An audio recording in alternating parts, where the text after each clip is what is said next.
প্রথম প্রশ্ন করেছেন মুহাইমিন খান।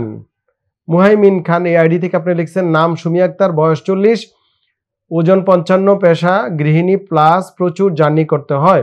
সমস্যা ঘাড় বাঁকা হয়ে যায়, হাত পায়ে সারা শরীরে ব্যথা, হাতের কবজি বাঁকা হয়ে যায়, হাঁটা চলাফেরা করতে পারি না, এখন কি অবস্থা, কি করণীয়?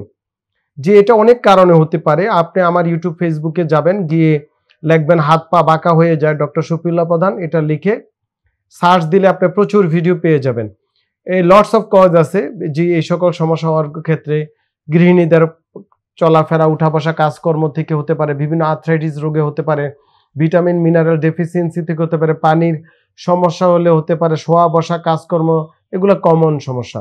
তো আপনি নিয়মিত আমার যে হেলথ টিপসগুলো আমরা দিচ্ছি, বসার নিয়ম, চলার নিয়ম, খাবার দাবার, ওজন উচ্চতা কিভাবে কমাবেন, কিভাবে ডায়াবেটিস নিয়ন্ত্রণে রাখবেন, কিভাবে হাসি খুশি থাকা যায়, ভালো থাকা যায়, এই ভিডিওগুলো দেখলে আপনি বুঝতে পারবেন যে করণীয় কি।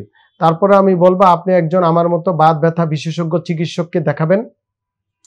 আপনার হয়তো অ্যাডভান্স ফিজিওথেরাপি পুনর্বাসন চিকিৎসা লাগতে পারে এবং বিভিন্ন ব্যায়াম আছে, সেগুলো করতে হবে। যদি আপনি গ্রামে থাকেন, নিয়মিত সাঁতার কাটার চেষ্টা করবেন এবং নরম ক্যাট স্টেপে জুতো পরে নিয়মিত 20-25 মিনিট 1 ঘন্টা হাঁটার চেষ্টা করবেন।